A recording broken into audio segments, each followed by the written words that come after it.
말씀은 사도행전 1장 6절로 8절 말씀입니다. 우리 한 목소리로 좀 한번 같이 읽어보겠습니다. 시작.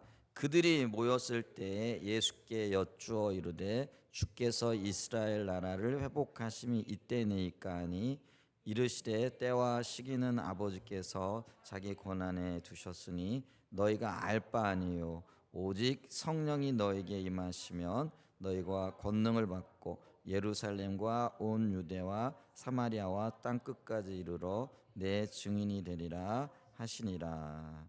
아멘. 네, 우리 주일날 아침에 회복의 길에 대해서 살펴보고 있죠. 그래서 오늘 그 회복의 길에 또 다른 퍼즐 조각이 되어지는 성령에 의한 삶을 한번 좀 이렇게 살펴보도록 하겠습니다. 우리가 이제 회복의 길을 나누면서 우리가 주님께로 회복되기 위해 또 개인이 그렇고 교회가 회복되기 위하여서는 우리가 돌이켜야 할 일들이 있다라고 이렇게 말씀드렸는데, 가장 먼저는 하나님과의 관계가 돌이켜져야 된다 이렇게 말씀을 드렸는데, 그걸 이제 다른 말로 얘기했을 때 신앙의 본질의 영역이다 이렇게 말씀을 드렸죠. 그래서 신앙의 본질은 한마디로 인격적인 하나님과의 관계 안에서 하나님을 알고 또 알게 되어진 그 하나님을 우리가 우리의 전 존재로 사랑하는 것, 이것이 우리의 신앙의 핵심이다. 또 우리가 그 자리로 돌아와야 된다라고 이렇게 말씀을 드렸잖아요. 자, 그러기 위해서는 무엇보다도 우리가 하나님의 얼굴을 구해야 된다. 이게 얼굴을 구한다라는 것은 하나님 그분만이 목적이 되어지는 그런 삶을 얘기했고요. 다른 말로 얘기하면은 하나님을 찾아야 된다라는 이제 그런 말이 되어지겠죠. 근데 이제 우리가 하나님을 찾아야만이 우리의 신앙이 회복이 되어지고 주님과의 관계가 올바로 세워지게 되어지는데, 문제는 찾아야 된다라고 하면서도 잘 안 찾죠. 근데 안 찾는 이유가 뭘까 했을 때에 자기 힘과 자기 능력으로 살아갈 수 있다라고 생각하는 우리의 근원적인 교만함이 있다라는 거죠. 그래서 우리 안에는요, 뭐 다른 사람 도움 없이도 혹은 내 스스로 살아가고자 하는 혹은 살 수 있다라는 그런 어떤 근원적인 교만이 있는 것을 보는데, 이 교만이 내려질 때에 우리가 하나님의 얼굴을 구하는, 하나님을 찾는 자리로 나가죠. 자, 그 자리로 나가야 되고요. 그 다음에 이 하나님의 얼굴을 구하는데 이제 교회 안에는 이제 회복되어져야 할 영역이 있는데, 그게 예배의 영역이다 이렇게 얘기를 했죠. 그래서 교회의 기능 중에 가장 중요한 기능이 뭐냐면 예배가 회복이 되어져야 된다라는 거죠. 그래서 이 예배는 어떤 면에서는 우리의 어떤 존재 목적이기도 하고요, 창조의 목적이기도 하고요, 그 다음에 또 하나님께서 이 교회를 세우신 목적이기도 하다라는 거죠. 그렇기 때문에 교회는 가장 중점적으로 하나님을 예배하는 것, 또 예배하는 교회, 또 예배하는 삶으로 하나님 백성들을 인도하는 것, 이게 가장 시급한 문제이다라고 이렇게 말씀을 드렸고요. 그러면서 이제 이 예배를 토대로 혹은 교회 다른 기능들이 있잖아요. 성도의 교제도 있고, 그 다음에 이제 양육 제자 삼는 것, 이런 것들도 있는데, 이제 그렇게 되어지면은 자연스럽게 우리의 삶이 선교적인 삶으로 나가게끔 되어져 있는 거죠. 이제 그래서 교회의 초점이 선교에 맞춰지는 이제 그런 회복이 있어야 되고요. 또 이를 위해서 또 우리가 해야 될 것들이 이 그 양육이 필요합니다. 그래서 우리는요, 부지런히 배워야 돼요. 그리고 배운 대로 살아야 되고요. 또 살 뿐만 아니라 우리가 그것을 다른 사람들에게 가르쳐야 된다. 이게 이제 주님이 우리에게 주신 대위임령이라 이렇게 얘기를 하잖아요. 그래서 이게 교회 안에 활발하게 일어나야 되고요. 이제 그러기 위해서는 우리가요, 정말 사실 한 주도 빠짐없이 부지런하게 배워 나가야 하나님께서 우리에게 어떤 면에서는 세우기를 원하시는 그런 삶의 영역, 신학의 영역들이 회복이 되어질 수 있는 그런 자리가 되겠죠. 이제 그러면서 또 한편으로는 이게 그 리더십, 그러니까 그래서 하나님이 세우시길 원하는, 그래서 어떤 면에서는요, 우리가 지난주에 살펴보기에는 좋은 밭을 이룬 사람들, 마음의 밭이 말씀을 받고 그 말씀이 옥토인 내 마음밭에 떨어짐으로 좋은 열매를 또 많은 열매를 맺을 수 있는 이제 그런 사람으로 우리의 마음에 같이 기경되어지는 것. 이게 이제 리더의 기본적인 어떤 자세고요. 또 그런 사람들을 통해서 교회가 또 하나님의 나라가 아름답게 세워지는 거죠. 그래서 우리가 이런 회복을 위하여 사실 쉽지 않지만 이제 몸부림을 해야 되죠. 근데 이제 몸부림해야 된다라는 건 아는데 가장 큰 문제 중에 하나는 뭐냐면은 이게 우리가 의도했던 대로 잘 안 된다라는 거죠. 마음의 열망은 있고 소망은 있는데 이게 잘 되지 않는 거죠. 그랬을 때 그럼 이 문제를 어떻게 해결해야 될까 했을 때 결국은 해답이 성령에 의한 삶이라는 거죠. 성령이 오셔서 비춰주시고 또 비춰주신 대로 살아갈 수 있는 힘과 능력을 주셔야만 된다라는 거죠. 그래서 머리로는 아는데 실제가 안 되는 그 영역을 성령님께서 인도해 주신다. 그래서 관건이 성령에 의한 삶 혹은 성령의 인도를 따르는 삶이라는 거죠. 그래서 오늘 이제 회복의 길에 어떤 면에서 마지막 퍼즐이라고 할 수 있는 성령에 의한 삶을 좀 이렇게 살펴보도록 하겠습니다. 첫 번째, 이제 교회 시대는 성령님이 주도하시는 시대라는 거죠. 자, 고린도후서 1장 20절과 22절 말씀을 좀 이렇게 보면은요. 우리 한번 좀 같이 좀 읽어볼까요? 고린도후서 1장 20절부터 22절까지입니다. 하나님의 약속은 얼마든지 그리스도 안에서 예가 되나니 그런즉 그로 말미암아 우리가 아멘하여 하나님께 영광을 돌리게 되느니라. 우리를 너희와 함께 그리스도 안에서 굳건하게 하시고 우리에게 기름을 부으신 이는 하나님이시니 그가 또한 우리에게 인치시고 보증으로 우리 마음에 성령을 주셨느니라. 20절에 보면 하나님의 약속은 얼마든지 그리스도 예수 안에서 이해가 된다 이렇게 얘기를 하고 계시죠. 이 예수님은요 하나님께서 선지자를 통해서 혹은 그의 종들을 통해서 주신 어떤 약속들 혹은 보이신 비전들 이런 것들을 성취하신 분이라는 거예요. 그러니까 예수님은 성취자 예수로 우리 가운데 오셨고 뿐만 아니라 그분은 모든 율법의 완성자가 되시는 분이라는 거죠. 그래서 모든 것들이 그리스도 안에서 통일되어지고 통합되어진다라는 거죠. 그걸 그리스도 안에서 예가 되어진다라고 이렇게 얘기를 하고요. 그래서 이 사실을 우리가 받아들였어요. 이제 그걸 이제 여기 보게 되어지면 그런즉 그로 말미암아 우리가 아멘하여 하나님께 영광을 돌리게 되느니라. 아멘이라는 말이 진실로 그러합니다라는 그런 의미잖아요. 그러니까 하나님께서 의도하셨던 그 약속이 우리 가운데 성취되어졌고 이루어졌고 그게 하나님의 뜻입니다. 그걸 우리가 아멘으로 받아들입니다. 정말 하나님의 의도와 의중이 그렇게 됩니다. 이렇게 고백한다라는 거죠. 자, 이렇게 고백을 했더니 이제 하나님께서 그 우리의 고백과 하나님의 행하심에 대한 보증 혹은 이게 분명하다라는 것을 도장을 찍었다라는 거예요. 그래서 인쳤다, 보증했다 이렇게 얘기를 하죠. 그러면서 인치고 보증하신 증거가 뭐냐면은 성령을 우리에게 부어 주셨다라는 거예요. 그래서 성령을 우리에게 부어 주셨는데 이제 우리가 다 알고 있지만 구약 시대에는 성령이 그냥 어떤 특별한 목적과 일을 위하여 이렇게 어떤 때는 임하기도 하고 어떤 때는 떠나기도 하시는 그런 어떤 뭐랄까요 방식으로 일하셨다라는 거죠. 근데 이제 성령으로 보증하시고 인치시기 위하여 이제 신약 시대에는 우리 마음 가운데 오셨다라는 거죠. 그게 이제 오순절 마가의 다락방에서 최초로 성령이 임하시고 그 이후로 모든 믿는 자들에게 동일한 방식으로 우리 가운데 오고 계시다라는 거죠. 그래서 성령의 존재 또는 우리와 함께 하신 그 자체가 어떤 의미에서는요 이미 어떤 영역에서 보면은 하나님의 뜻이 뜻 가운데 우리를 이끌고 계시고 또 하나님의 뜻이 완성되어지고 또 완성을 향하여 가고 있다라는 것들을 보여주시는 증거라는 거죠. 그래서 이 시대는요 그 성령에 의한 시대 혹은 성령이 주도하시는 시대다라는 거죠. 그렇기 때문에 우리가 할 수 없는 그 일을 성령님이 하시는 거죠.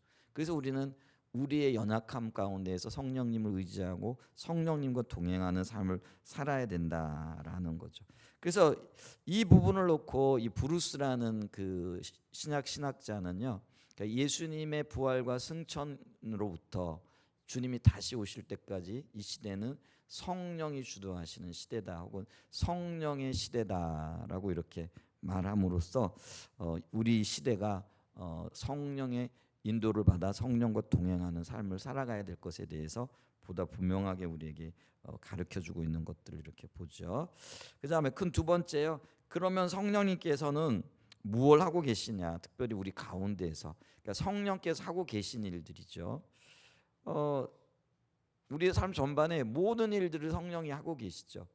근데 이제 모든 일 그러면 어떤 때는 우리가 또 아무것도 아닌 것처럼 느껴질 때가 있잖아요. 그래서 어떤 것들을 좀 분명하게 짚어보게 되어지면은 이것도 하나님이 하시고 성령님이 하시는 일이네 하는 것들을 보게 된다라는 거죠. 가장 먼저는요, 우리를 구원받게 하시는 것, 이게 성령님이 하시는 일이라는 거죠.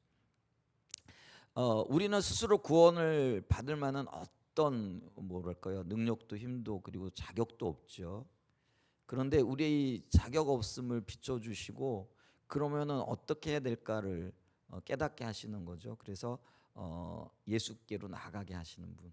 그래서 말씀을 들을 때 그 말씀을 깨닫게 하시고 또 그 말씀에 반응해야 된다라는 것들을 알려주시는 분. 그래서 우리로 하여금 구원을 주시는 분도 성령님이시다라는 거죠. 그래서 우리가 구원받은 하나님의 자녀가 되어졌다라는 것은 저와 여러분들이 성령의 일하심을 따라 여기까지 왔다라는 그런 의미가 되어지겠고요. 그 다음에 이제 또 하나 성령이 하시는 중요한 일 중에 하나가 뭐냐면은 우리 안에 내주하시면서 우리를 빚어가시는 거죠. 이제 그걸 다른 말로 그 성화라라고 얘기를 하죠. 그래서 이 그 주님이 하시는 일 중에 우리로 하여금 거룩해 되어지는 구원을 주시고 또 거룩해 되어진 하나님의 자녀들이 하나님과 교제하는 삶 가운데 점점 빚어질 수 있도록 이끌어 가시는 것, 그게 이제 성화의 삶이고요. 그 다음에 이제 어느 순간에 영원히 이제 하나님 나라에 우리가 하나님과 거하는 영화의 단계에 이르게 하시는 그 일들도 하게 하시는 거죠. 그래서 우리를 빚어 가시는 분, 그 일을 성령님이 하고 계시다. 또 하나 이 성령님은요, 우리로 하여금 예수님에 대해서 깨닫게 하시고 알게 하세요. 그리고 하나님을 알게 하시는 분이라는 거죠. 그래서 우리가 하나님을 안다라고 얘기했을 때 중요한 게 뭐냐면은요, 성령의 조명으로 하나님을 아는 것. 그게 이제 하나님의 관점에서 하나님이 알기를 원하시는 것들을 아는 게 중요하다라는 거죠. 그러니까 내 필요에 가지고 내가 알고 싶은 것만 알게 되어지면 이게 편협한 지식이 되어지잖아요. 근데 성령께서 비춰주시고 깨닫게 해주셔서 정말 알아야 할 것들을 알게 하시는 분이 바로 성령님이시다라는 거죠. 근데 이게 굉장히 중요해요. 근데 이게 성령의 조명 혹은 성령의 깨닫게 하심으로만 알 수 있다라는 거죠. 그 다음에 이 성령님은요, 우리에게 하나님의 뜻을 알게 하실 뿐만 아니라 우리에게 비전을 주시는 분이라는 거죠. 그래서 우리가 무엇을 해야 될지, 어떻게 살아야 할지, 또 어디로 나가야 할지, 이런 것들을 구체적으로 알게 하시는 분이다라는 거죠. 그래서 하나님 뜻을 알게 하시고 하나님의 뜻 안에서 우리가 어떤 일을 해야 할지, 이게 이제 하나님의 사역이라 이렇게 얘기를 하죠. 그래서 우리가 성령의 인도하심 없이는요, 비전도 불가능하고 또 하나님의 올바른 뜻 안에서 하나님의 일을 이루어가는 것도 불가능하다라는 거죠. 그래서 이 교회가 하나님이 지금 무슨 일을 하고 계시고 어떤 일들을 이루기를 원하시는가, 이걸 깨달아 아는 것, 그러기 위해서는 성령님과 친밀하게 교제를 갖는 것, 이게 굉장히 중요하다라는 거죠. 그 다음에 또 하나요, 예배도 있잖아요. 예배의 주관자가 성령님이십니다. 우리가 예배하고 싶다고 예배하는 게 아니라요, 전심으로 예배할 수 있는 힘과 능력을 주시는 분이 바로 성령님이세요. 그래서 우리가 예배를 드릴 때도요, 성령님을 의지하여 성령님의 인도를 따라서 우리의 온 마음을 다해 집중해서 이렇게 예배를 드려야 된다라는 거죠. 그 다음에 또 하나 중요한 게 뭐냐면은요, 우리가 기도도요, 우리가 하는 것 같지만은 성령께서 비춰주시는 기도를 할 때에 기도의 응답의 기쁨을 누리게 되어지는 거죠. 그래서 우리가 예를 들면 로마서 8장 같은 경우 보면은 우리가 뭘 구해야 될지, 그래 마땅히 빌 바를 알지 못할 때에도 성령님은 우리가 무엇을 위하여 기도해야 될지, 어떻게 주님 앞에 서야 할지 이거를 깨닫게 하시고 비춰주시고 우리의 기도를 돕는 분이시라, 이렇게 말씀을 하고 계시죠. 그 다음에 우리가 지금 첨예한 영적인 전쟁 가운데 있잖아요. 지금 예배 드리는데 우리 그냥 앉아서 편안하게 예배 드리고 있는 것 같죠. 근데 사실은 이 예배 가운데요, 수많은 영적인 전쟁들이 일어나고 있거든요. 그게 어디에서요? 우리의 마음 속에서 일어나고 있고요. 그 다음에 어떤 관계들 속에서도 일어나고 있는 것을 이렇게 봅니다. 여러분 지금 그런 것들을 느끼셔야 되거든요. 그래서 예배 드릴 때도 어떤 면에서는 예배 드리지 못하기에는 수많은 방해물들이 있어요. 그래서 염려들, 근심들, 걱정들, 뭐 해야 될 어떤 일들, 뭐 이런 것들이 막 떠올라서 말씀 듣는 것도 방해가 되어지고 찬양과 경배하는 것도 방해가 되어지고. 근데 그것들이 자연스러운 게 아니고요. 그게 영적인 전쟁의 한 영역이라는 것들을 기억하셔야 됩니다. 그래서 예배 드릴 때는요, 성령님을 의지하고 혹시 그런 어떤 방해들이 있을 때는 그냥 내버려 두지 말고요. 주께서 지신 십자가의 공로를 의지하여 내가 나사렛 예수 그리스도 이름으로 명하노니 모든 방해들은 끊어질지어다. 이렇게 좀 선언하세요. 그리고 기도하세요. 속으로라도. 이제 그러면은요, 놀랍게도요, 그런 방해들이 순식간에 물러나는 것들을 경험하게 되실 거예요. 이제 이런 경험들이 쌓이고 쌓여 가지고요, 우리가 영적인 전쟁에서 또 하나님을 더 알고 사랑하는 자리로 나가게 되어진다라는 거죠. 그 다음에 우리가 회개하는 거요, 여러분 이거 쉽지 않은 영역인데요. 사람 앞에서도 자기가 잘못한 거를 인식하고 내가 잘못했어 하고 사과하기가 참 쉽지 않잖아요. 근데 이 영적인 영역에서도 하나님 잘못했습니다 하는 게 바로 회개거든요. 근데 이 회개가 참 쉽지 않아요. 근데 회개할 수 있도록 깨닫게 하시고 보이시고 비치시고 할 수 있는 능력을 주시는 분이 바로 성령님이시라라는 거죠. 자, 제가 몇 가지를 쭉 살펴봤는데요. 사실은 이런 것들이 어쩌면 우리의 신앙생활의 전 영역에 걸쳐서 혹은 우리의 모든 삶이 곧 성령의 인도가 없이는 안 된다라는 것들을 우리가 볼 수 있다라는 거죠. 근데 그러면은 이 우리의 삶의 전 영역에 이런 일들을 이루어가고 계시는데 어떤 방법으로 이루어가고 계시냐라는 거예요. 이제 그게 예레미야 31절과 31절, 그러니까 어떻게 성령이 일하고 계신가, 그게 이제 예레미야 31장 31절로 33절 말씀에 나와 있는데 한번 좀 볼까요? 잘 알고 있는 말씀입니다. 같이 한번 읽어보겠습니다. 시작. 이 언약은 내가 그들의 조상들의 손을 잡고 애굽 땅에서 인도하여 내는 날에 맺은 같지 않을 것은 내가 그들의 남편이 되었어도 그들이 내 언약을 깨뜨렸습니다. 여호와의 말씀이라. 그러나 그날 후에 내가 이스라엘 집과 맺을 언약은 이러하니 곧 내가 나의 법을 그들의 속에 두며 그들의 마음에 기록하여 나는 그들의 하나님이 되고 그들은 내 백성이 될 것이라. 여호와의 말씀이니라. 자, 어떻게 그 일을 이루시느냐? 새 법을 주셔가지고, 근데 그 새 법은 뭐냐면은요, 그 우리 안에서 좌정하시는. 그러니까 그 전에는요, 계약의 형태로 성령께서 일하셨다라는 거죠. 그러니까 예를 들면 뭐 사람과 사람의 약속이었다라는 거죠. 근데 이 약속이 이루어지지 않았죠.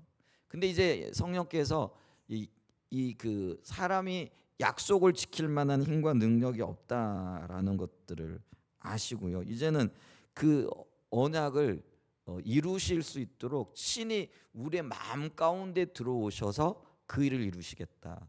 그래서 이제 구약과 신약으로 나뉘어지게는, 구약이라는 건 옛날 약속이고 신약이라는 건 새로운 약속이잖아요. 근데 그 새로운 약속이 뭐냐면 내가 너희 가운데 거함으로 내가 직접 너희를 인도하겠다. 이게 이제 하나님이 성령을 통해서 우리에게 일하시는 방식이 되어진다라는 거죠. 그래서 에스겔 29장 29절에 보면은요. 에스겔 29장 29절에 보면 내가 다시는 내 얼굴을 그들에게 가리지 아니하리니 이는 내가 내 영을, 이 내 영이 성령을 얘기를 하거든요. 이스라엘 족속에게 쏟았습니다. 이게 쏟아 부었다라는 그런 의미가 되어지는 거죠.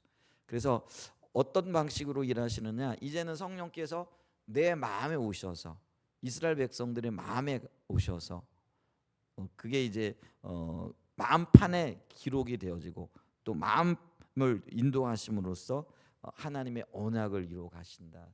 이게 언약이 뭐냐면은요. 언약의 핵심이 뭐냐면 내가 너희 하나님이 되고 너는 내 백성이 되고 그래서 내가 너희들과 함께하고 함께하는 하나님의 복을 누리게 될 거다. 이게 이제 언약의 핵심이잖아요.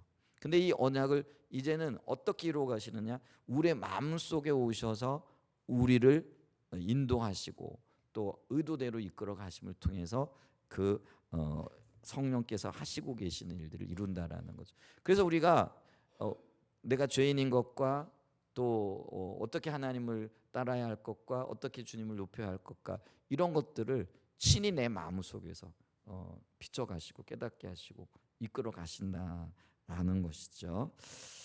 자, 그럼 이제 세 번째입니다. 그러면은 이제 이렇게 우리를 인도하시는 그 성령님은 누구신가라는 거죠. 왜냐하면 우리가 성령님이 우리 안에 내주하시면서 우리와 동행을 하시는데, 그럼 우리와 내주하시고 동행하시는 성령님이 누구신가를 알아야만이 보조를 맞춰가지고 더 잘 갈 수 있겠죠. 자, 그러면서 우리가 이 성령님이 누구신가 했을 때 오늘날 우리를 성령님을 생각하면은 가장 먼저는 비인격적인 존재로 다만 능력 혹은 우리가 원하는 어떤 것들을 도와주는 존재로 이렇게 생각한다라는 거죠. 그래서 성령을 인식할 때 어떻게 해요? 뭐 불 같은 성령 혹은 물 같은 성령 뭐 이런 식으로 혹은 비둘기 같은 성령 이렇게 얘기를 하죠. 그러니까 우리가 성령님께서 불의 특성을 가지고 계신 건 틀림없어요. 근데 그분이 불은 아니시거든요. 그러니까 물의 특징을 가지고 계신 분이긴 해요. 근데 그분이 곧 물은 아니에요. 비둘기 같이 온유한 어떤 성품을 가지고 계시긴 해요. 근데 그분이 비둘기는 아니거든요. 근데 우리는 그분을 그냥 물, 불, 비둘기 뭐 이렇게 생각할 때는 문제가 뭐냐면은요. 그 성령님이 비인격적인 존재가 되는 거예요. 물체가 되고 물건이 되는 거예요. 그러면 물체가 되고 물건이 되어지면 어떤 문제가 생기냐면은요. 이게 인격적인 관계가 형성이 안 되어진다라는 거죠. 그래서 성령님은 우리가 인식할 때 분명하게 인식해야 될 게 있는데 그건 뭐냐면은 그분 자체가 인격체라는 거죠. 그래서 성경에는요. 그분이 주체로서 우리에게 불을 주시고 물을 주시고 비둘기 같은 온유함을 주시는 분이라는 거예요. 있잖아요. 그분이 불이라는 것과 그분이 물이라는 것과 그분이 불을 주시는 분이고 그분이 우리에게 물을 주시는 분이라는 건 엄청난 차이가 있다라는 거예요. 그래서 그분은 인격을 가지신 분으로 예를 들면은 지식을 가지고 계시고 의지를 가지고 계시고 감정을 가지고 계시기 때문에 그분의 의도대로 능력을 줄 자에게 능력을 주시고 또 때로는 뭐예요? 위로가 필요한 자에게는 위로를 주시고 또 하나님의 책망을 하실 자는 책망하시는 그게 이제 인격적인 존재고 그분이 인격적인 존재로서 스스로 행하시는 분이라는 것을 의미한다라는 거예요. 그래서 우리 성령님은 스스로 삼위일체 하나님 중에 한 분이시지만 그분이 하시는 일은 인격체로서 스스로 일하신다라는 거죠. 그렇기 때문에 그분은요 인격적인 행동을 하신다라는 인격체이기 때문에 그래서 그분은 말씀하시잖아요. 그래서 교회에게도 말씀을 하시잖아요. 그래서 예를 들면 계시록 같은 데 보면은 교회는 성령님이 하시는 말씀을 들을지어다 이렇게 얘기를 하거든요.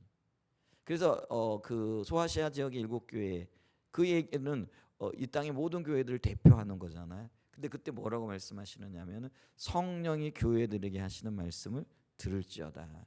성령은 말씀하세요. 의지를 가지시고 의지를 가지셨다는 뭐예요? 반드시 이걸 통해서 의도가 있다라는 거죠. 돌이키게 하시고자 하는 의도가 있고 회개케 하고자 하시는 의도가 있고 주님을 잘 따르게 하려고 하시는 그런 의도들이 있다라는 거죠. 그래서 성령님은 인격적인 분이기 때문에 그분은 의도를 가지고 말씀하신다라는 것들을 우리가 볼 수 있고요. 그다음에 그분은요 또 저와 여러분들을 위해서 교회를 위해서 그리고 주님이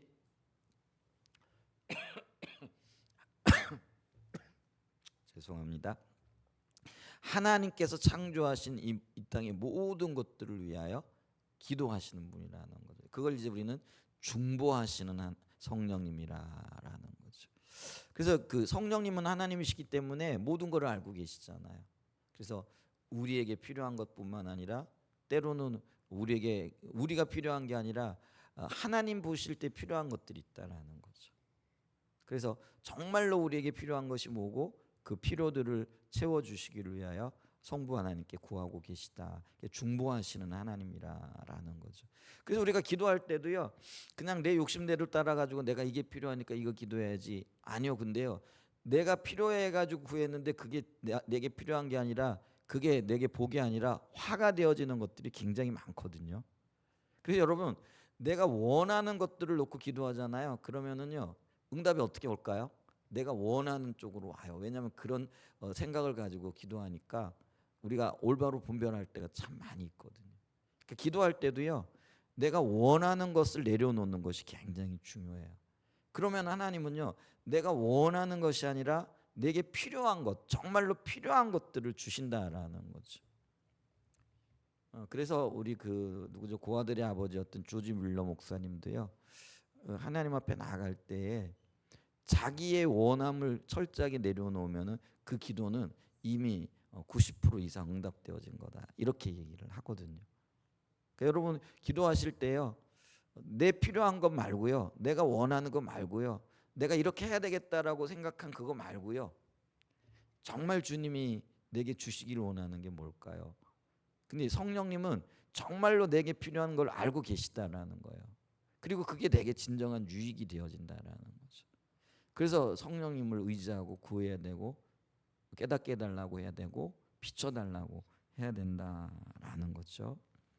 그게 굉장히 중요합니다. 주님은 정말 나를 위해서, 나도 모르는 것을, 또 내게 정말로 필요한 것이 무엇인가를 위하여 기도하시는 분이라는 것이고요. 그 다음에 그분은요, 또 우리로 하여금요, 깨닫도록 가르쳐 주시는 분이다라는 거죠. 그래서 성령님이 하시는 일 중에 하나가 뭐냐면은요, 예수님이 선포하셨던 말씀의 의중이 뭐고 의도가 뭐고 또 진정한 그 예수님의 뜻이 뭔가, 그래서 이 말씀을 생각나게 하시는 분, 깨닫게 하시는 분, 그리고 그걸 올바르게 적용할 수 있도록 인도하시는 분이다. 그래서 성령님은 우리에게 가르치시는 분이라는 거예요. 그래서 여러분 그 겸손한 마음으로 주님의 지혜, 성령님의 지혜를 구하십시오. 그러면 성령께서요, 순간에 저와 여러분들에게 이렇게 지혜를 주시고 또 적용할 수 있도록 하시고, 어떤 문제들 가운데에서도요, 아 이걸 이렇게 풀어가면 되겠구나 하고 이렇게 길을 보이세요. 성령님이 보이시는 길을 따라가잖아요. 그러면 이게 표현이 좀 그런데요, 뒤탈이 없어요. 근데 대부분 내가 원하는 대로, 내가 하고 싶은 대로, 때로는 우리가 뭐 그렇게 어떤 때는 기도도 그렇게 하죠. 근데 여러분 내가 원함을 가지고 기도하잖아요. 아까도 말했잖아요. 그러면 대부분의 경우 그게요, 하나님의 주시는 게 아니라 내가 원하는 쪽으로 결론을 내리게끔 되어져 있어요. 그러면 거기에 상당히 뒤탈이 있어요. 그런 어떤 부분들을 좀 그래서 성령님께서 가르쳐 주시고 깨닫게 하시고 보이시는 대로 따르겠습니다 하는 그런 마음을 가지고 주님의 인도를 잘 받을 수 있는 저와 여러분이 되셨으면 좀 좋겠습니다. 그 다음에 이 성령님은요, 우리로 하여금 하나님의 기준 가운데, 다른 말로 얘기하면 하나님의 진리로 우리를 인도하시는 분이라는 거죠. 진리는요, 어떤 면에서는요, 사람 기준이라는 게 사람마다 다르거든요. 근데 이 사람마다 다른 것은 진리가 안 되는 거죠. 그러니까 변하지 않는 진리가 있다라는 거예요. 근데 그게 하나님이 가지고 계신 거잖아요. 그래서 우리가 신앙생활이라는 건 뭐예요? 이 기준을 찾아 나가는 거예요. 그리고 올바른 기준을 앞에 우리가 무릎을 꿇는 것, 이게 이제 굉장히 중요한데, 성령께서는 그 길을 우리에게 가르쳐 주시고 보여주신다라는 거죠. 그래서 이 우리가 굉장히 그 깊이 인식해야 될 게, 그리고 깨닫고 경험해야 될 게, 그분은 인격적인 존재라는 것. 그 인격적이라는 존재는요, 우리가 눈 뜨면 아침마다 보는 가족들을 보듯이 그렇게 생생한 존재라, 그렇잖아요. 매일 대화하고 매일 의논하고, 그게 인격적인 관계고 인격적인 존재인데 성령님과도 그런 관계를 유지해야 된다. 이걸 좀 우리가 얘기를 해야 되겠고요. 근데 이 성령님이 구약 시대에는요, 어떤 면에서는 한 일의 목적을 위해서 임하기도 하시고 혹은 떠나기도 하시는 이제 그런 일들을 하셨다라는 거죠. 예를 들면은 출애굽기 35장에 보면 부살렐과 올리압이라는 사람이 성막을 지을 때에 특별한 어떤 지혜가 필요하잖아요. 근데 그 목적을 위해 하나님께서 부살렐과 올리압에게 임하셔가지고 예를 들면은 뭐 천막을 이렇게 천막을 친다 그러나요? 천막을 그 만드는 일이라든지 아니면 이제 성전에 필요한 도구들 있잖아요. 이런 것들. 근데 이런 게 특별한 지혜가 필요하고 특별한 재능이 필요한 거거든요. 근데 그 일을 위하여 하나님께서 그들에게 재능을 주시고 지혜를 주시고 감당할 수 있는 힘을 주세요. 근데 그러고 난 다음에는 그 일이 완성되면 이제 떠나시는 거죠. 그런 방식으로 일하셨다라는 거죠. 근데 만약에 이 하나님의 특별한 목적을 위하여 그 일을 위하여 부름 받았는데 또 그 일을 만약에 감당하지 못하잖아요. 그럼 이제 어떤 일들이 일어나느냐면요. 하나님이 임재를 거두시고 능력을 거두시는 일들이 일어나요. 근데 대표적인 게 삼손이거든요. 삼손은 그 이스라엘의 사사였잖아요. 그래서 이 블레셋으로부터 그 백성들을 지키기 위하여 하나님께서 특별하게 그에게 큰 괴력을 주셨어요. 그러니까 우리 뭐 그 뭐죠? 그리스 로마 신화에 보면 헤라클레스라는 사람이 등장하잖아요. 근데 헤라클레스보다도 훨씬 더 뛰어난 어떤 뭐랄까 사람의 힘으로 감당할 수 없는. 그래서 그가요 예를 들면은 나귀 특별을 가지고요 1,000명의 사람과 싸워가지고요 그 1,000명의 사람들을 죽일 수 있는 그 대단한 힘이잖아요. 여러분 1,000대 1로 붙어보셨어요? 붙을 생각도 안 하겠지만 1,000대 1로 붙었는데 그 나귀 뼈다귀 하나 들고 그걸로요 1,000사람을 죽인 거예요. 엄청난 힘이 소유자였잖아요. 근데 그가요 이스라엘 백성들을 보호하고 구원하라고 하나님께서 그 특별한 힘과 능력 그게 성령의 역사거든요. 주셨는데 그가 나중에 기생에게 빠지죠. 그 기생의 이름이 유명한 들릴라이죠. 그래서 그 기생에게 속아가지고요 자기의 출생의 비밀과 하나님의 임재의 어떤 상징들 이런 것들을 그 뭐라 그럴까요? 그 여인에게 비밀을 발설하게 되어지는 거죠. 그러니까 하나님을 떠난 거죠. 그러니까 자기 목적을 잃어버린 거죠. 그랬더니 나중에 어떻게 되어져요? 잡혀서 두 눈이 뽑히고 머리는 밀리고 이래가지고 비참한 체부를 맞게 되어지는. 이게 이제 성령의 역사. 그러니까 우리가 하나님께서 특별한 일을 위하여 부름받은 사람들이나 그 일 때문에 능력이 임했는데 그걸 감당하지 못하거나 그게 내가 감당한다라는 게 아니라요. 그런 올바른 마음의 태도와 자세가 없게 되어지면은 그냥 주님은 떠나는 거예요. 그러니까 하나님이 떠나시면은요. 하나님이 함께 하실 땐 진짜 특별한 사람이었어요. 근데 하나님이 떠나시니까 어떻게 되어지는 거예요? 진짜 무능한 사람이 되어져 버리는 거죠. 여러분 그걸 우리가 보실 수 있어야 돼요. 그러니까 성령이 함께 하시는 것과 함께 하지 않을 때 어떤 열매들과 어떤 결과들이 오는가. 그러면은 이게 답이 나오는 거죠. 우리는 성령님을 추구하고 성령님과 함께 하기를 갈망해야 된다라는 것이죠. 근데 이제 구약 시대는 이게 유난히 분명했어요. 그래서 하나님의 어떤 특별한 목적을 위하여 임하셨다가 하나님의 그 일이 사명이 끝나면은 하나님이 떠나시는 그런 일들이 있었던 것들을 이렇게 보죠. 근데 신약 시대는요 참 감사하게도요 주님께서 그 새로운 약속을 주셨잖아요. 우리가 하나님의 뜻대로 살아갈 수 있는 힘과 능력이 없으니까 이제는 어떻게 하겠다라는 거예요? 우리 마음 가운데 오셔가지고요 우리의 마음에서부터 우리를 인도하시고 우리를 이끌어 가시겠다라는 거예요. 그러면서 한 가지 약속을 하셨는데 그게 뭐냐면 내가 너희를 떠나지 않을게. 이게 구약과 신약의 다른 점이라는 거예요. 구약에는 뭐예요? 삼손이 하나님을 떠나니까 하나님께서 그냥 삼손을 떠나버리셨잖아요. 근데 신약 시대에는요 이젠 내 마음에 들어오셔서 내가 잘못해도요 내가 조금 뭐라 그럴까요? 넘어지고 부족하고 연약한 부분이 하나님 앞에 드려져도요 하나님은 그런 나를 붙잡고 끝까지 가시겠다라는 거예요. 언제까지요? 주님 다시 오실 때까지, 세상 끝날 때까지. 이게 참 놀라운 일이라는 거죠. 그렇다고 해가지고요 그럼 내가 하고 싶은 대로 내 마음대로 살아야 된다? 그건 아니에요. 근데 주님이 기본적으로 그런 은혜와 약속을 주셨다라는 것들을 기억하셔야 됩니다. 그래서 그 신약 시대의 성령님은요 모든 믿는 자들에게 선물로 주셨어요. 그리고 마치 그 생수의 강이 흘러 넘치는 것처럼 우리 배에서부터 성령의 능력과 성령의 기쁨이 넘쳐 흐르게끔 됐고, 그게 이제 복음을 증거하고 전파하는 어떤 면에서는요 기초가 되어진다라는 거죠. 그래서 영원토록 이 믿는 자 안에 와 계신 성령님은 우리를 떠나지도 아니하시고 버리시지도 아니하신다, 이렇게 지금 약속하고 계시다라는 거죠. 참 감사하죠. 성령님이 지금, 그래서 우리가 이 신약 시대가요 구약 시대에 비해서 어떤 면에서 보면은요 그 굉장히 구약의 성도들이 신약의 우리를 보면서 부러워한다, 이렇게 얘기를 하거든요. 이런 특징 때문에 그래요. 그러면 이제 구약 시대의 성도들이 아마 천국에서 우리를 기다리고 있을 건데, 우리가 그때 만나면은요 그분들이 넌 무슨 복이 있어가지고 그 신약 시대에 이렇게 살았어?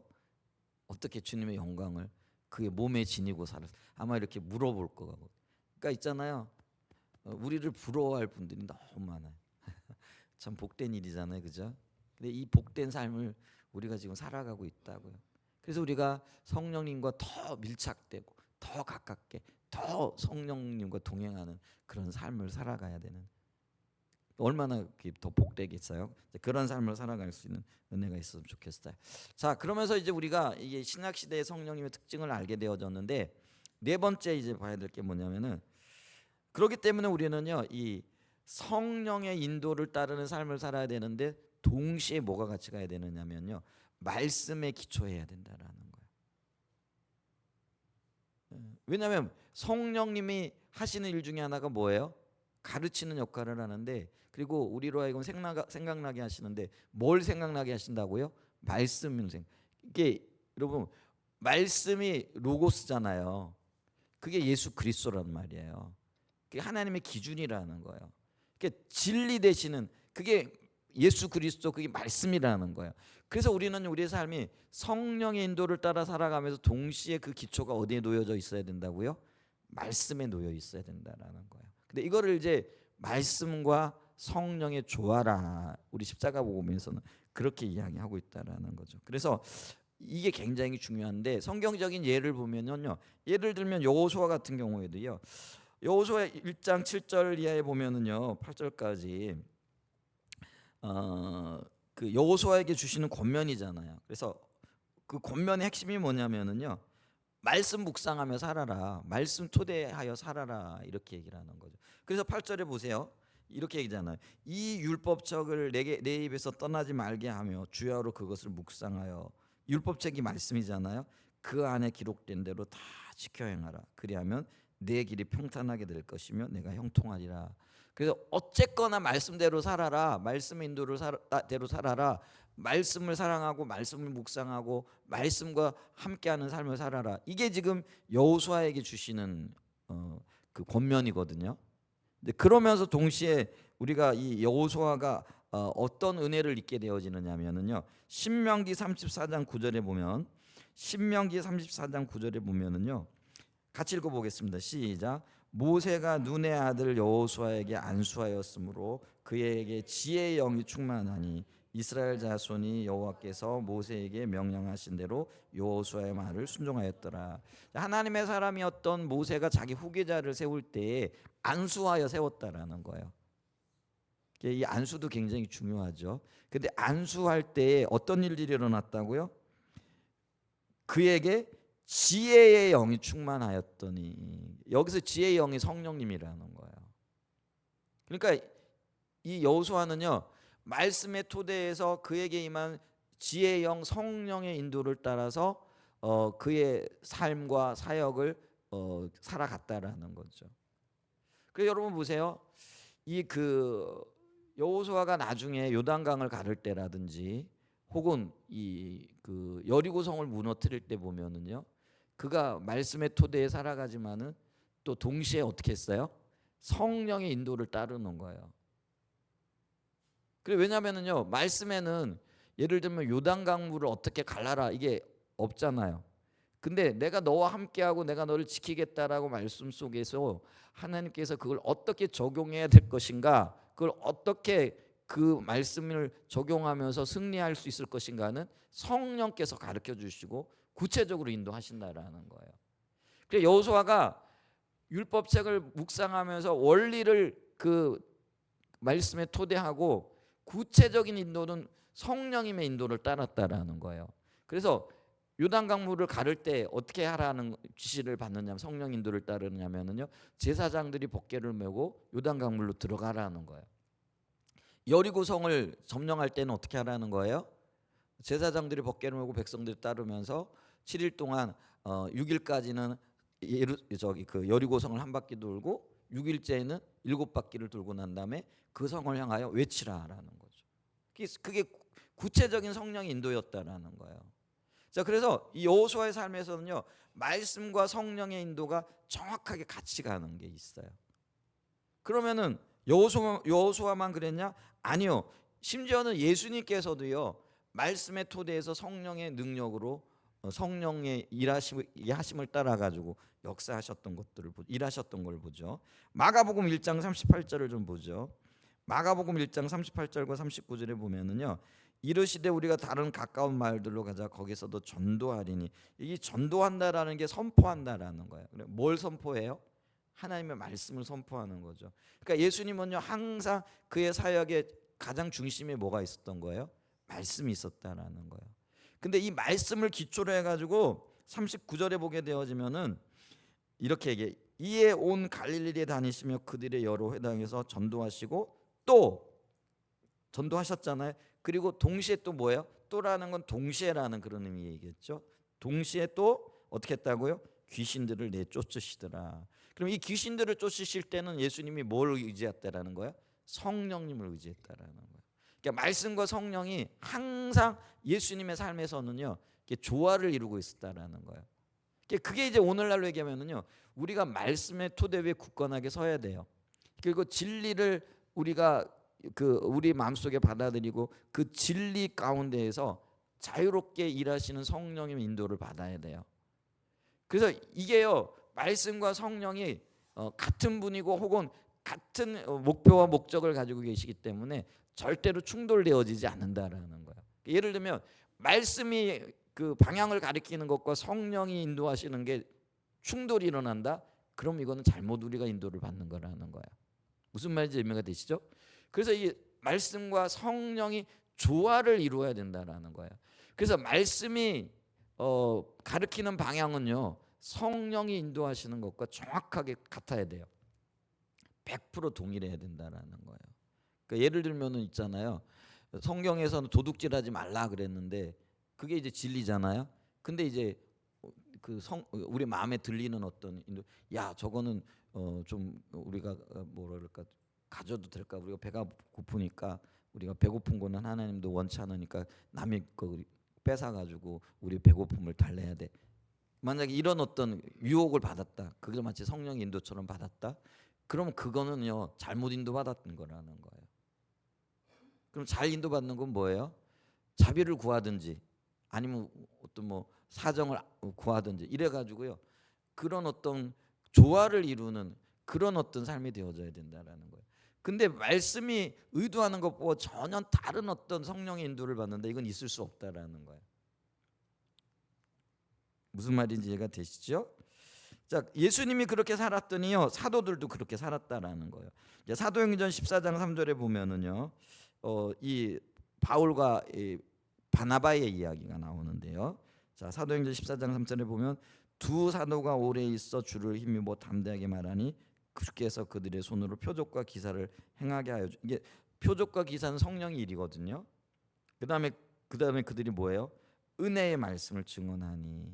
그러니까 요걸 동시에 그들은 가지고 있었고요, 동시에 그 일들을 해 나갔다라는 거예요. 그래서 우리가 말씀과 성령의 조화를 이루는 것.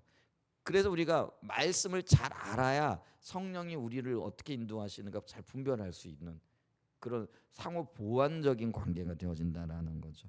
자, 그렇기 때문에요, 우리는 교회는요, 철저하게 이 예수님이 그랬고 사도들이 그랬고 제자들이 그랬던 것처럼 이 성령과 말씀의 조화 가운데 성령과 동행하는 삶을 살아야 된다라는 거예요. 좋은 교회를 향한 예가요, 이게 사도행전 13장 1절부터 나와 있는 말씀이에요. 사도행전 13장 1절. 자, 한번 보겠습니다. 시작. 안디옥 교회에 선지자들과 교사들이 여기 보면은요, 선지자들은 성령을 대변하는 자들이에요. 그러니까 선지자들은 하나님으로부터 듣는 자들이잖아요. 성령의 인도를 받는 자들이라는. 그다음에 여기 교사들은 가르치는 자들이잖아요. 이 교사들은 누구를 얘기하냐면은요, 그 말씀을 대변하는 자들을 얘기를 하는 거예요. 그러니까 이 교회 안에 지금 뭐예요? 조화가 있는 거예요. 그러니까 선지자들도 있고 교사들도 있는 거예요. 그러니까 어떤 교회는 가면 선지자들만 있고 어떤 교회는 가면 교사들만 있잖아요. 여러분 그게 우습게처럼 들리잖아요. 지금 그래요. 어떤 교회들은요, 율법하고 말씀만 얘기하는데 성령의 인도가 성령께 전혀 열려 있지 않는 교회들도 많이 있거든요. 그래서 예를 들면 성령께 구하여 성령께서 행하시는 그 일들을 사모한다. 그게 이제 성령은 이제 은사들을 통해 나타나잖아요. 예를 들면 병 고치는 일들이라든지 혹은 또 뭐 어떤 방언의 은사들인지. 여러분 어떤 교회들은요, 방언의 은사 혹은 뭐 병 고치는 걸 위해 기도한다 그러면은요, 뭐라고 얘기를 해요? 이미 하나님께서 병원도 주셨고 뭐 그런데 병원 가서 고침 받지 뭐 기도한다고 그러냐. 그러면서 이런 일들은 벌써 초대교회 때 끝났어. 이제는 그런 일들 안 일어나. 하나님이 사람들을 통해서 일하시는 것뿐이고 병원가 이렇게 말하는 목사님들도 계시고 또 교회들도 있다라는 거예요. 그게 뭐예요?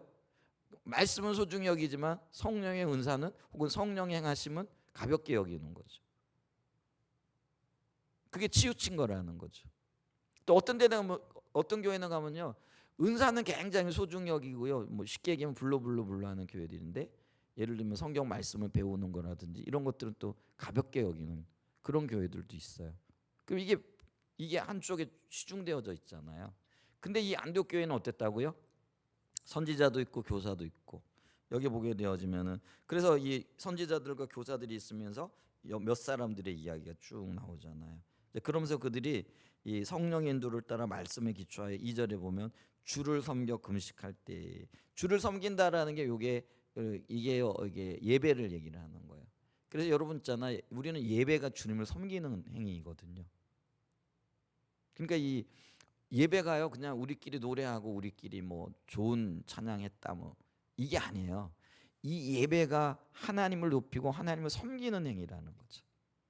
그러니까 이 예배는요, 어떤 면에서는요, 우리가 아무리 강조해도 부족함이 없는 거예요. 그러니까 우리의 주님이 하나님이 우리를 창조하신 목적이 뭐예요? 예배받기 위함이잖아요. 그러니까 우리의 목적을 이루어 가는 그게 바로 예배 행위와 관련이 되어진다라는 거죠. 그래서 이렇게 주님을 높여 예배할 때, 그러면서 금식할 때 성령께서 일하시는 거죠. 그러니까 보세요. 우리가 전심으로 주님을 높일 때 여기에 성령의 임재가 오는 거예요. 그래서 성령의 임재가 함께하게 되어지면은요, 거기 어떤 일들이 일어나면요, 병이 치유되어지기도 하고요, 문제가 해결되어지는 일들이 일어나는 거예요. 그러니까 우리는 좀 문제 해결하겠다고 덤벼들지 않았어요. 그런데 주를 높이고 주를 예배하고 주님 앞에 설 때에 성령이 오시는 거예요. 그러니까 어떻게 되는 거예요? 자연스럽게 어떤 때는요, 구하지 않았는데도 문제가 해결되어지고요, 구하지 않았는데도 필요가 채워지고요, 구하지 않았는데도요 병이 치유가 되어지는 일들이 있는 거예요. 그러니까 주님의 임재가 성령이 함께 하시잖아요. 그러면은 말로 할 수 없는 간증거리들이 생겨나기 시작을 하는 거예요. 그런 역사가 있어야 돼. 우리 한사랑 예전교회가요, 주님을 높여 예배할 그때 성령께서 강력하게 임하셔서 우리가 구하지 않았던 정말 놀라운 일들, 놀라운 역사들이 간증되어지는 그런 일들이 있기를 소망해 봅니다. 그래서 이제 초대교회가요, 안디옥 교회가요, 이 성령의 역사와 또 말씀에 토대해 가지고요, 세계 최초의 선교사를 파송하는 명예를 갖는 거예요. 그래서 우리가 안디옥 교회 그러면은 이방인 사역을 위하여 세계 최초로 선교사를 파송한 교회. 그래서 선교사 그러면 안디옥 교회 생각하잖아요. 이게 얼마나 세상에 수많은 교회들이 있잖아요. 근데 선교 그러면 어떤 교회가 생각난다고요? 안디옥 교회 이렇게 생각난다. 그래서 전주에 가면은요, 이 안디옥 교회 이름을 따가지고 안디옥 교회라고 교회도 있어요. 지금도요 안디옥 교회라는 교회들이 많이 있죠. 여기 좋은 모범을 보여서 이 교회의 이름을 따가지고 안디옥 교회가 되어졌어요. 그 교회들은 다 성령 인도를 따라 선교하겠다라는 열망을 가지고 있는 교회들일 수도 있겠죠. 이만큼 영향력을 미친 교회가 되어진 거예요. 그래서 우리 한사랑 예정교회가요, 주님의 뜻 안에서 정말 좋은 영향력을 미치고 하나님의 뜻을 이루는 교회가 되어지려면 우리가 말씀에 굳건하게 토대해야 돼요. 그리고 동시에 또 뭐예요? 성령의 인도를 받아 나가야 되는 거예요. 그래서 부지런히 배우고 부지런히 살고 또 가르치고, 이게 말씀의 영역이잖아요. 한편으로 뭐였대요? 부지런히 예배하고 성령님을 환영하고 또 성령님 인도를 따라가는 거. 이건 이제 성령의 영역이라는 거죠. 이게 아름답게 조화를 이루는 교회가 되어지기를 예수님의 이름으로 간절히 축복하고 축원드립니다. 자, 그러면서 이제 성령에 관한 삶을 살아가기 위해서 우리가 성령이 일하시는 방식을 좀 이해하는 게 필요해요. 그래서 이게 다섯 번째, 근데 그게 뭐냐면은 두 방식의 성령의 역사라는 거죠. 그러니까 주님이 일하시는데요, 일하는 방법이 조금 다르다라는 거예요. 두 가지 방식으로 일하시는 거예요. 하나는 우리가 뭐냐면 우리의 내면 세계를 갖고 가는 거예요. 그게 이제 교제 영역이고요. 그리고 이 인격적인 교제를 통하여 우리의 삶이 변화되어지는 것, 주님을 닮아가는 영역이라는 거죠. 이걸 우리가 지금까지 배웠을 때는 인적인 성령의 역사라. 인적인 성령의 역사라, 인이라는 건 뭐예요? 우리 안에 오셨다. 우리 안에서 일하신다. 그걸 이제 내주하는 성령이라 이렇게 얘기를 한다라는 거죠. 그래서 이 내주하는 성령님과의 교제를 통해 가지고요, 우리는 주님의 인격을 닮아가게 되어지는 거죠. 여러분, 우리가 그 뭐죠? 그게 사람 얼굴 쳐다보고 교제하다 보면 그 사람 닮아간다라는 그런 얘기 하잖아요. 그렇죠? 좋은 사람 만나고 좋은 사람 교제하잖아요. 그러면 나도 좋은 사람 될 가능성이 높아요. 좀 표현이 나쁜 사람 만나서 나쁜 사람하고 교제하잖아요. 그러면 나도 나쁜 사람 될 가능성이 많아요. 그게 교제의 어떤 위력이라고 할 수 있거든요. 근데 이 인적인 역사라는 거는 내면적인 내밀한 성령님과의 교제를 얘기를 하는 거예요. 이 내면적인 성령의 교제를 통해 가지고 우리가 성품적으로 빚어지는 영역을, 이걸 이제 인적인 성령의 역사라 이렇게 얘기를 하는 거예요. 근데 이 인적인 성령의 역사에서 내가 빚어지기 위해서는요, 어떻게 되느냐면요, 하나님 그분을 찾아야 돼요.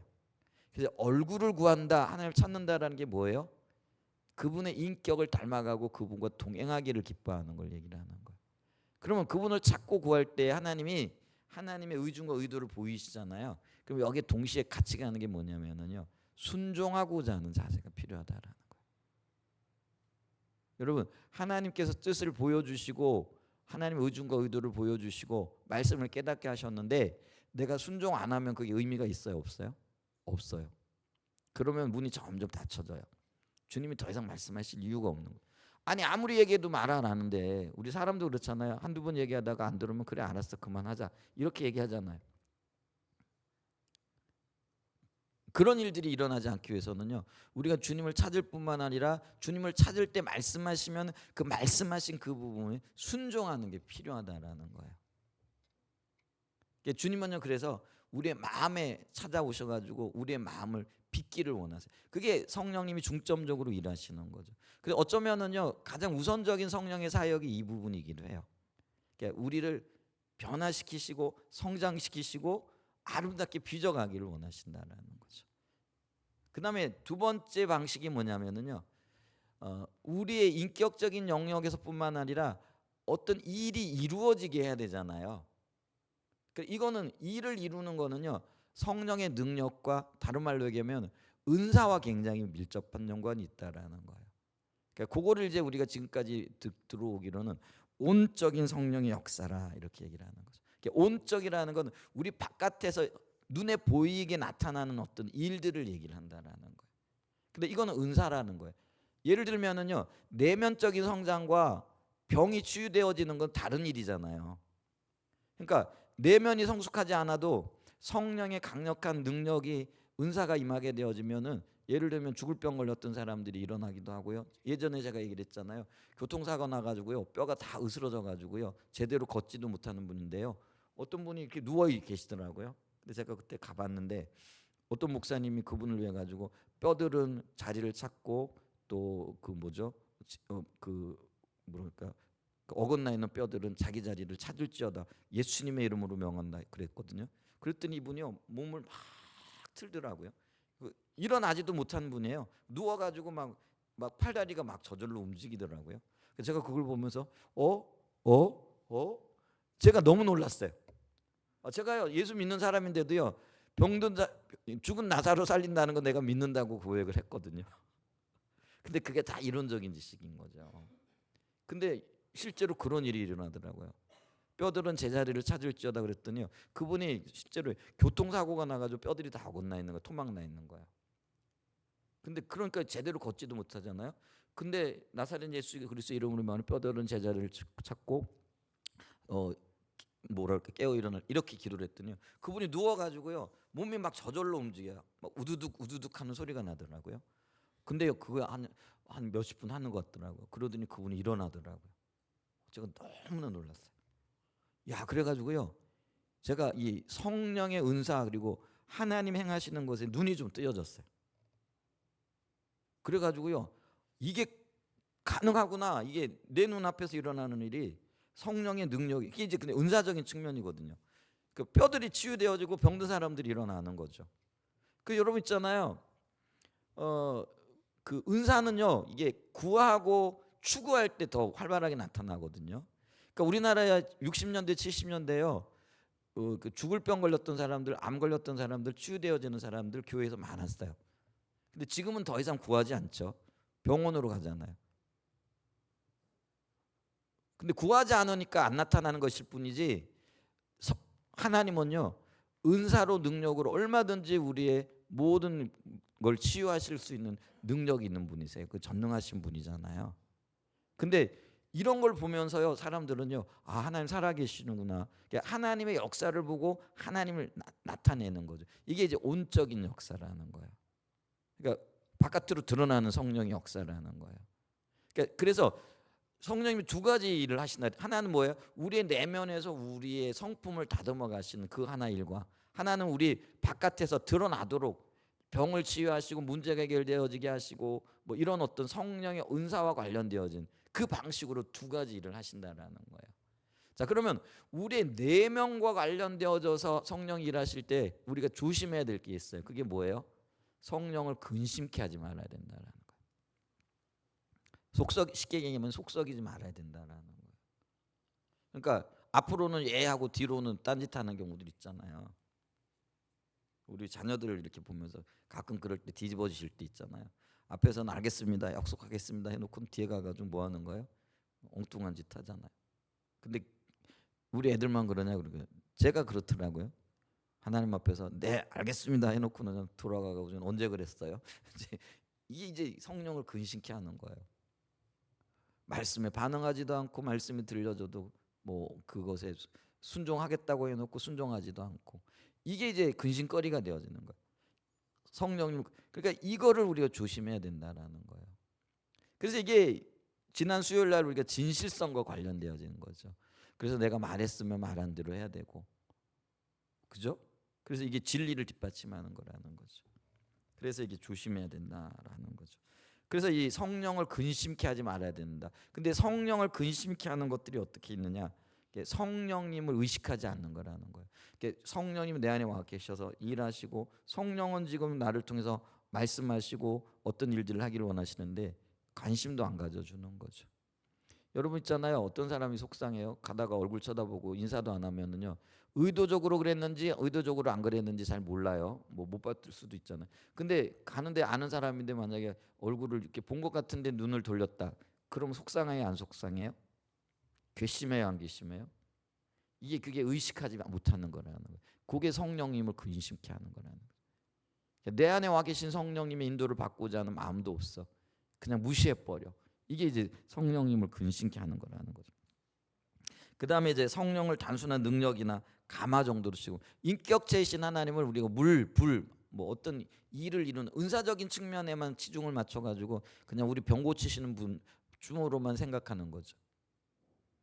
근데 그 더 깊은 인격적인 관계를 추구하시는 하나님. 또 하나는 뭐냐면은요 거짓 신앙 체계에 빠지는 거, 올바른 신앙의 토대 위에 서지 않는 것들이라는 거죠. 그다음에 죄들이 있잖아요. 이 죄에는 뭐가 있어요? 당연히 이제 법을 어기는 것도 죄겠죠. 이걸 이제 윤리적인 죄라 그래요. 도둑질하고 살인하고 뭐 다른 사람들 이렇게 해코지하고 이런 것들 죄죠. 근데 다른 죄도 있어요. 그게 뭐예요? 관계적인 죄예요. 근데 이 관계적인 죄들은요, 성령님을 굉장히 근심케 하는데 우리는 그게 죄라는 사실 몰라요. 그 죄 중에 하나가 뭐냐면은 이 관계적인 죄라는 건요, 예를 들면 사람에 대해서 후욕하는 게, 후욕하는 게 뭐예요? 뒷말하는 거잖아. 이러쿵저러쿵 얘기하는 거. 그 다음에 또 뭐예요? 후욕뿐만 아니라 이게 뭐죠? 비방하는 것. 그 다음에 이제 용서하지 않는 것도 이게 죄예요. 여러분 있잖아요. 주님은 우리를 그 자기 목숨으로 용서해 주셨잖아요. 근데 우리는 우리에게 조금 잘못하면 용서 안 하는 거죠. 이런 것들이 관계의 죄라는 거죠. 근데 이런 관계의 죄들이요, 사실은 우리는 그 바깥으로 드러나는 죄보다 훨씬 더 심각할 수 있거든요. 비난하고 비판하고 이런 것들도 죄죠. 이 관계의 죄들 여러분. 그럴 때 성령님께서 침묵하시기 시작하시는 거예요. 근심하시기 때문에. 그런 것들도 있고요. 그다음에 당연히 이제 불순종하는 것. 말씀에 불순종하는 것. 또 예를 들면 우리가 주님이 우리 마음에 이런 부담감을 주시잖아요. 아유, 기도해야 되는데 혹은 누굴 좀 돌봐야 되는데 혹은 뭐 내가 이런데요. 그게 부담 그게요. 주님이 주시는 부담이거든요. 왜냐면은요. 우리 자연적으로는 기도해야 된다는 생각해요, 안 해요? 가서 놀고 싶지. 근데 기도해야지 하는 생각은요, 내 인간적으로는 자연적으로는 할 수가 없는 거예요. 다른 사람을 좀 도와야지 내 자연적인 내 상태로 할 수 있어요, 없어요? 내 손해 보면서 다른 사람을 도우려고 하는 마음이 있어요, 없어요? 없잖아요. 그런데 내 마음이 불쑥 내가 누구를 좀 도와야 되는데 뭐 이런 생각이 들어요. 그럼 그건 진짜 누가 한 거예요?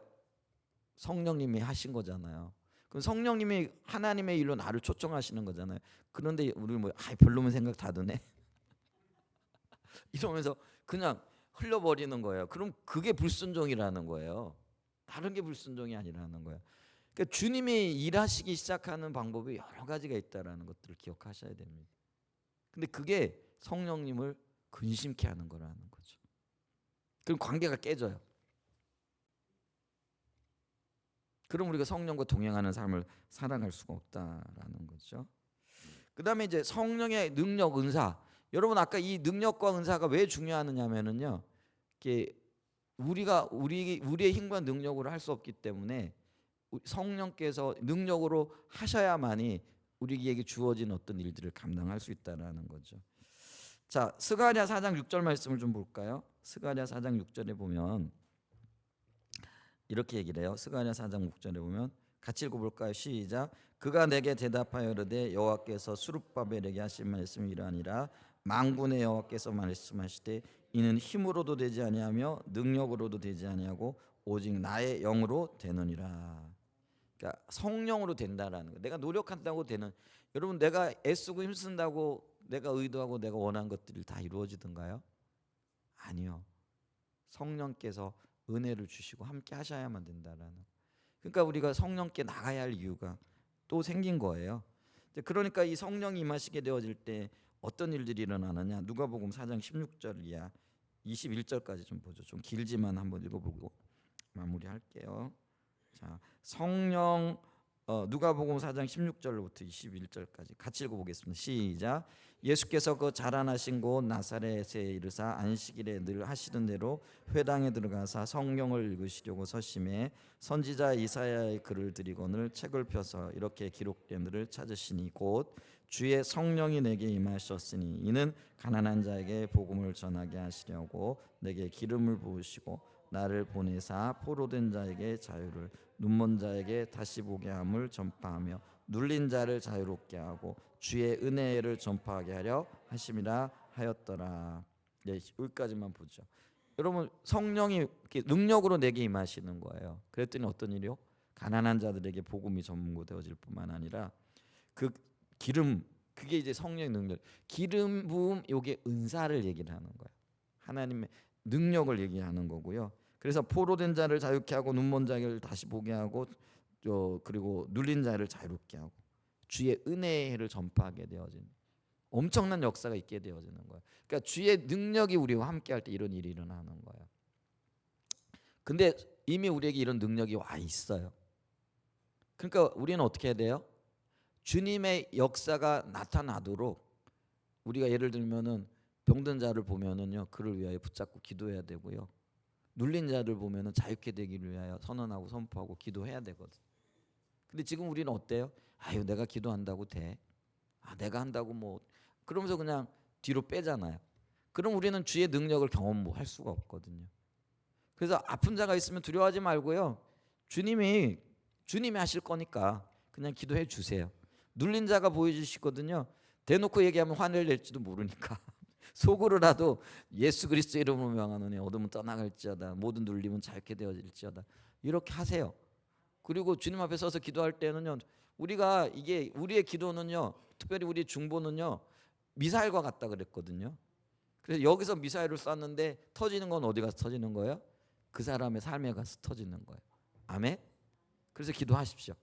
이제 그런 은혜. 그게 능력이고 은사하고 기름 부음이라는 거예요. 그리고 그런 일들을 통하여 하나님의 일이 이루어지는 거라는 거예요. 근데 이런 성령의 능력과 관련되어서 굉장히 조심해야 될 게 있어요. 그게 뭐냐면은요. 성령을 소멸하지 않는 거예요. 자, 데살로니가전서 5장 19절을 보죠. 데살로니전서 5장 19절에 보면 이렇게 얘기해요. 성령을 소멸하지 말며 이렇게 얘기를 하거든요. 근데 이 성령을 소멸한다고 했을 때 이 소멸이라는 단어가요. 헬라어로 스벤님이라는 단어. 좀 어렵죠. 스벤님이. 스벤님이라는 단어인데 이 말은 의미는 뭐냐면 끄다, 진화하다. 예를 들면 불 났을 때 우리가 불 끄려고 뭐예요? 소화기에 갖다 확 뿌려버리는 거예요. 그 얘기는 뭐냐면요. 아픈 사람이 있어. 그러면은 주님은 야, 너 저 사람을 위해서 좀 기도해 줘 하는 마음이 있는데 에이, 내가 기도한다고 뭐 저 사람이 낫겠어요? 요게 성령의 일하심을 확 꺼버리는 거라는 거예요. 그게 소멸치 말라는 거예요. 그러니까 주님이 막 일하시려고 하는데 그 자리를 떠나버리는 거죠. 그래서 여러분 있잖아요. 그 성령께서 역사하시고 일하려고 하면은요 환경이 굉장히 중요하거든요. 그 얘기는 뭐냐면 분위기가 굉장히 중요해요. 예를 들면은 예수님께서 야이로의 딸이 죽었다라는 얘기를 듣잖아요. 근데 예수님이 잠잔다 그러면서 믿기만 하고 나를 따라와라 그리고 그 방에 들어가시잖아요. 근데 들어갈 때 12명의 모든 제자들 그 다음에 그 주변에 있던 부정적인 사람들 데리고 들어가지 않았어요. 누구만 데리고 가요? 가장 핵심적인 사람이에요. 베드로, 요한, 야고보 그리고 그 부모들만 데리고 가요. 절실한 사람들이거든요. 왜 그랬을까요? 분위기가 굉장히 중요한 거예요. 만약에 우르르 다 데려가서 예수님이 기도하려고 그러는데 야 죽었는데 뭐 기도해? 뭐 기도한다고 살아나나? 뭐 이런 말 웅성웅성 그랬으면은요 어떤 일이 일어날까요? 그게 그게 소멸이에요. 그러니까 성령의 역사를 꺼버리는 거예요. 그러니까 하나님이 일하실 때 부정적인 말하는 분들 있잖아요. 주님이 역사하시고 은혜로 하십니다. 우리 교회 가운데 놀라운 부흥을 부으실 겁니다. 그러면 가봐야 알지 뭐 이렇게 얘기하면요. 그게 불을 끄는 거라는 거예요. 그게 부정적인 말을 하는 거라는 거예요. 부정적인 말, 부정적인 어떤 언어들을 가지고요. 어떤 하나님의 역사에 대해서 확 소화기를 갖다 붓듯이 그냥 부어버리는 거라는 거죠. 주님은요 우리에게요. 어떤 면에서 일하실 때요. 먼저 약속을 주시고 그 약속을 붙잡고 설 때 그 약속이 성취되어지는 걸 보게 하시는 분이라는 거예요. 그러니까 우리는 뭐예요? 성취된 게 약속을 있는데 성취물이 없으니까 부정적인 말을 하는 거잖아요. 그리고 부정적인 사고와 생각을 하는 거잖아요. 근데 그 부정적인 말과 사고와 생각에 성령의 능력을 제한하는 거고 불을 끄는 소멸이 되어진다는 거예요. 근데 우리가 그런 말 너무 많이 하잖아요. 가정에서도 그렇고 교회에서도 그렇고 우리 자녀들을 볼 때도 야 내가 보니까 너 싹수가 노랗다. 싹수를 우리가 어떻게 알아요? 그 미래를 어떻게 알아요? 우리 자녀들의 미래를 어떻게 알고 우리 한사랑의 예전교회 미래를 우리가 어떻게 알고 여러분들의 미래를 우리가 어떻게 알 수 있겠어요? 근데 분명한 건 뭐예요? 아직 좋은 날이 안 이르렀다는 거예요. 가장 좋은 거를 주님은 예비하고 계시다라는 거예요. 아멘? 그걸 믿고 그런 축복하고 기다리고 바라보고 이게 동참하는 삶이 되어지는 거라는 거예요. 근데 보니까 아무것도 눈에 보이는 건 없고 순 부정적인 것밖에 없고 부정적인 사고, 부정적인 말 이런 것들로 성령의 역사를 가름하고 올 수 있다라는 거예요. 여러분도 얘기하는 게 아니고 제가 많이 해봐가지고 알거든요. 그러면 성령의 역사가 제한되어지는 거예요. 그러니까 예수님도요, 죽은 야이로의 딸을 살릴 때 다른 사람들 데리고 가지 않았어요. 아주 소수의 무리만 들어가서. 그리고 그들이 주님께 집중할 수 있도록 하시는 거예요. 그리고 그 딸아이를 살려내시죠. 그게 놀라운 성령의 역사가 되어졌다라는 것들을 우리가 기억해야 되죠. 근데 이런 성령의 역사를 따라가려고 하면은요, 여러분 그게 있어요. 그게 뭐냐면은요, 대가가 치러져요. 이걸 이제 다른 말로 얘기하면은 스티그마라 이렇게 얘기를 해요. 그러니까 있잖아요. 예수 믿고 예수 안에서 생명을 누리며 살아가려고 하면은요, 저와 여러분들이요, 어떤 면에서는요, 대가를 치러야 한다라는 거죠. 특별히 우리가 예수 처음 믿을 때 제가 그랬어요. 저희 가정에서는 제가 제일 먼저 예수를 믿었는데, 예수를 믿었더니 교회 간다고 막 핍박을 하는 거죠. 형들이 너는 교회 가서 하루 종일 사냐? 너 그래갖고 공부는 언제 하냐? 뭐 이런 것부터 시작해가지고 어떤 분들은요, 머리 이제 교회 간다고 머리 깎인 우리 여자분들도 종종 있더라고요. 쥐어 뜯긴 거죠, 그렇죠? 그러니까 우리가 예수 믿으려고 할 때도요, 예수 제대로 믿기까지 방해들이 있고요. 그리고 예수 믿는 것 때문에 겪어야 할 뭐죠, 치루어야 할 대가들이 있더라는 거예요. 그러니까 우리가 성령님을 따라간다라고 했을 때 그 성령의 능력, 그러니까 외형적으로 역사하는 게 능력이라 얘기했잖아요. 그 능력을 나타내고 은사들이 활발하게 일어나기까지요, 방해들이 있더라는 거죠. 예를 들면은 한국 교회에 한참 60년대 70년대 방언 은사가 많이 부어졌잖아요. 그럼 그 방언 은사가 모든 사람에게 다 환영받았느냐? 아니, 어떤 교회에서는 아주 뭐랄까 굉장히 박해를 받는 은사이기도 했다라는 거죠. 그게 스티그마예요. 그런데 그런 스티그마들을 우리가 기꺼이 짊어지고 가야 된다라는 거예요. 그럴 때 하나님의 놀라운 역사를 보는 거죠. 그래서 이런 스티그마들, 예수 믿는 어떤 흔적을 때문에 치러야 할 어떤 대가들, 이런 것들을 견뎌내려면은요, 우리에게 올바른 자세가 필요하다라는 거예요. 그게 뭐냐면 하나님이 일하시면은 나는 뭐랄까요? 손가락질 받고 바보가 돼도 괜찮다라는 거예요. 여러분, 주님의 역사만 이루어진다면 나 좀 손해 보는 거 괜찮아요. 이거 쉬울 것 같죠? 아니요. 우리는 조금만 손해 봐도요, 절대로 못 견뎌요. 그리고 안 하고 싶어해요. 근데 그 자세가 없으면 우리는 성령의 역사를 경험하지 못한다라는 거죠. 또 이게 담대해야 돼요. 제가 쫓겨났잖아요. 예수 믿는다고. 고등학교 때인지 중학교 때인지 뭐 생각도 안 나는데. 그러면은요, 쫓겨나는 거 두려워가지고 나 교회 안 갈래요 그러면은요, 저는 거기서 끊기는 거예요. 제 사촌 중에요, 교회를 가다가요, 이종 사촌이었는데 고종 사촌이었군요. 근데 고모가 아주 좀 뭐랄까 독특한 분이긴 했어요. 그래서 뭐 애들 심하게 뭐라 그랬잖아요. 그랬더니 교회를 안 나오더라고요. 그리고는 평생 교회를 안 나오더라고요. 근데 그때 잘 견뎌냈으면. 근데 그게 담대함을 그리고 내가 쫓겨나면 쫓겨나리라. 근데 쫓겨나지 않았잖아요. 쫓겨나리라 쫓아낸다고 위험을 했는데 정말로는 안 쫓겨난다. 그게요, 사단의 그게 묶인 사자들이 포효하는 것과 같은 거예요. 대부분의 일들 우리가 두려워하잖아요. 그 일들이 안 일어나요. 우리는 그것 때문에 두려워가지고요, 해야 할 일을 못할 때가 너무 많아요. 근데 대부분의 경우 그게 공갈이에요. 그게 사단의 어떤 면의 협박이거든요. 제가 지금 보니까 아직 한 번도 그런 생각을 못 해봤는데 그게 생각나요. 제 고종 사촌들이요, 교회를 이렇게 나오고 저하고 비슷한 나이에, 나이 비슷하니까 재밌게 잘 다니더라고. 근데 제 고모가, 우리 고모 할머니, 고모죠, 아이들을 좀 심하게 좀 이렇게 뭐라 그러고 그랬나 봐. 그랬더니 그 다음부터 안 나오더라고요. 그게 야단 맞는 게 두려웠던 거죠. 저 쫓겨날 뻔했어요. 실제로 쫓겨나기도 하고 아주 맞아 죽을 뻔하기도 했고 그랬어요. 그때는 이제 제사 안 지낸다고 이제 그런 일들이 있었는데 절 안 한다고. 근데요, 그냥 그냥 맞을 각오하고 있으니까요. 쫓겨날 각오하니까 안 쫓겨났잖아요. 안 맞아 죽었잖아요. 그 담대함이 필요하다고요. 여러분 주님 앞에서 좀 담대할 수 있는 은혜가, 그 담대함이 근데 있잖아요. 내려놓으면서부터 시작되는 것 같아요. 아직 거 뭐. 그 있잖아요. 주님을 분명히 만나면 지금 당장 맞아 죽어도요. 주님이 나를 기다리시는 거예요. 아멘. 그거 있으면 되잖아요. 여러분 그런 각오 없이, 그런 어떤 주님을 향한 기대감 없이 어떻게 예수 믿는다고 말할 수 있겠어요? 예수 믿는다라는 게 뭐예요? 생명이 보장된 거잖아요. 아멘. 근데 주님이 지키시더라고요. 아멘. 그래서 담대함이 필요해요. 그리고 우리 모두는요, 오직 하나님만을 사랑하는 그 마음이 있어야 돼요. 제 안에 그게 있어야 되고 여러분 안에 그게 있어요. 그래야 이 교회가 연합되어지고요, 건강한 교회가 되어져요. 목사 마음 따르고 여러분들 마음 따르는데 뭘 다 완전할 수는 없죠. 근데 하나는 있어야 된다고요. 그게 뭐라고요? 내 안에 주님 사랑하는 그 마음이 있어야 된다고. 그러니까 주님 사랑하면 주님 때문에 모든 걸 내려놔야 되는 거예요. 포기할 줄 알아야 되는 거예요. 그게 있기를 축복합니다. 제 마음에 그게 있고 여러분 마음에 그게 있기를.